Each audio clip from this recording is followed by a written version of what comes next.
One of the strangest things about training for your first Ironman is that at some point, something quietly changes, and it has nothing to do with your fitness, nothing to do with pace, nothing to do with crossing the finish line. You just slowly stop feeling like somebody trying to do an Ironman and start becoming somebody who actually does hard things. Now, if you're early in the process, you probably won't believe me, because in the beginning, most people feel like an imposter. You sign up for this massive thing, you buy the kit, a lot of kit, you start training and still quietly think, what am I doing here? People like me don't do Ironman.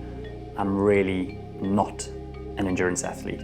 Completely normal. Almost everybody feels that way, unless you have a big endurance background. Because one of the biggest misconceptions about Ironman is people think you become an Ironman athlete on race day. You don't.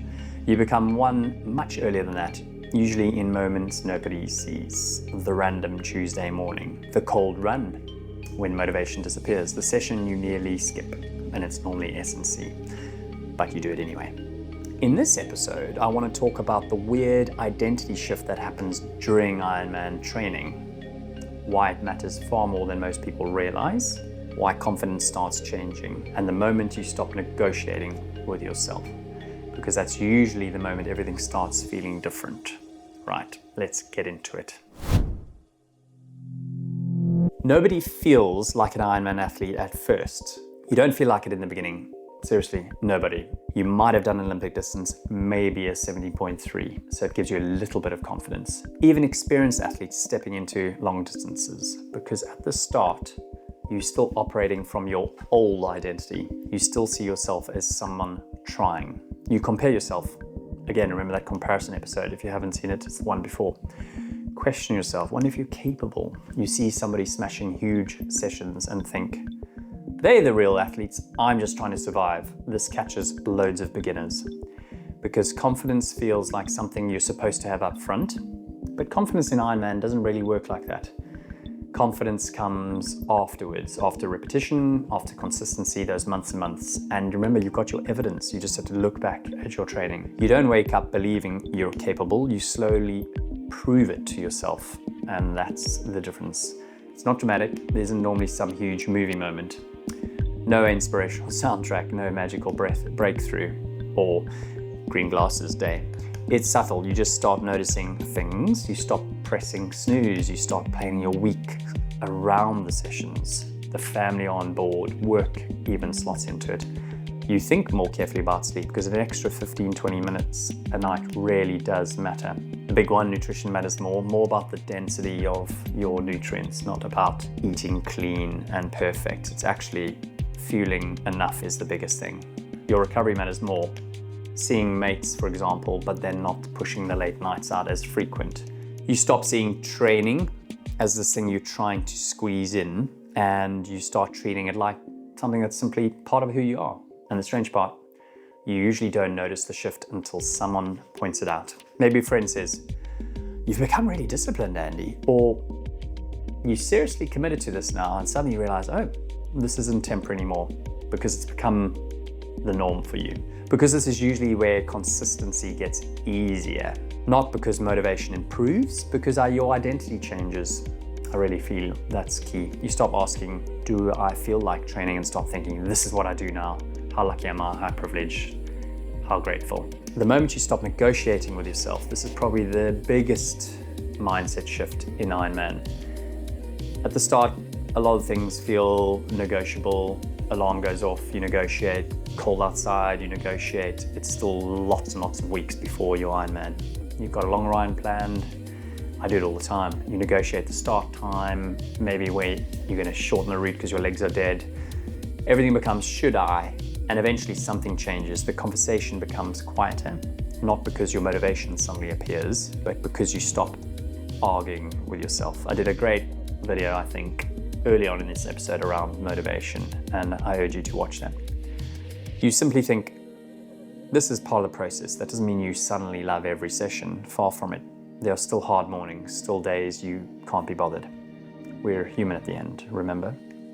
And there's still moments where motivation disappears completely. But the difference is you stop seeing discomfort as a reason not to do something, and that shift changes everything. Because Ironman becomes much easier when discipline stops feeling emotional and starts feeling normal. That's usually the point people quietly become athletes. This is usually one of the things I love most about coaching beginners through Ironman, because people usually come in thinking they just need help with training. But somewhere along the way, they become more consistent, more confident. They trust themselves more, they trust me more, and life outside training usually improves as well. That's exactly why we built the hybrid coaching model. Structured training, a community sport, but built around confidence, pacing, mindset, nutrition, building something sustainable around your real life that adjusts each month. If that sounds like your sort of approach, details are below. Right, back to identity. The confidence nobody talks about. Here's something I find quite interesting, and it's built through years of learning firsthand. Ironman builds a type of confidence that has very little to do with sport, because once you've done hard things, your relationship with discomfort changes. And I see it in my everyday life. You stop panicking when things feel difficult. You stop quitting the moment things feel inconvenient. You trust yourself more. And this quietly starts spilling into the rest of your life. Work, stress, relationships, confidence. You become calmer, more resilient. And our resilient person is something we should all try instill in our kids as well, because training teaches you something really valuable.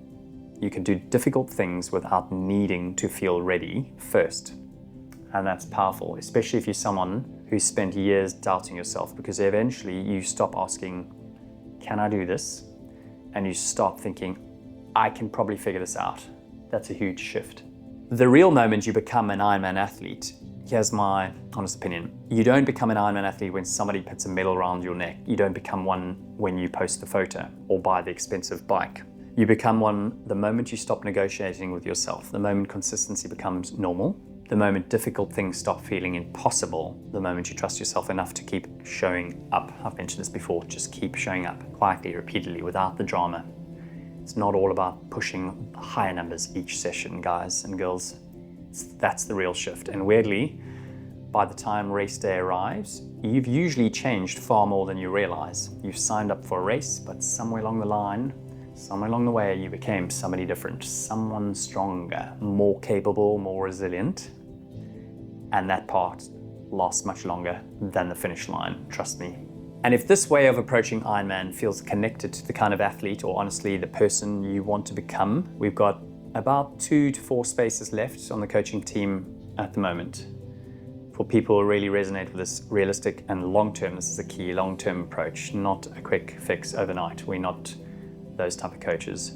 No perfection, no fake motivation, just smart structure based on your strengths and weaknesses, support, building something sustainable around your real life.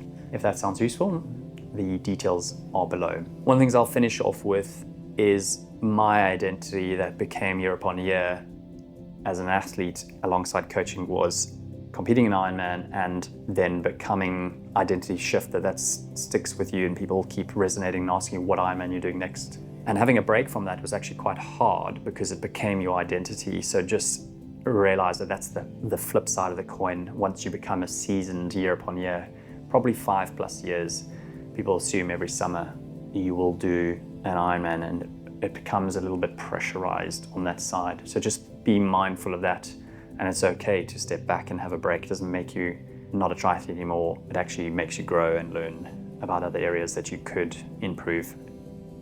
The next episode, we're talking about something people get completely wrong with Ironman, and that's longevity. How to do this for years without burning yourself into the ground. Because the goal isn't just finishing one race, the goal is building something that lasts.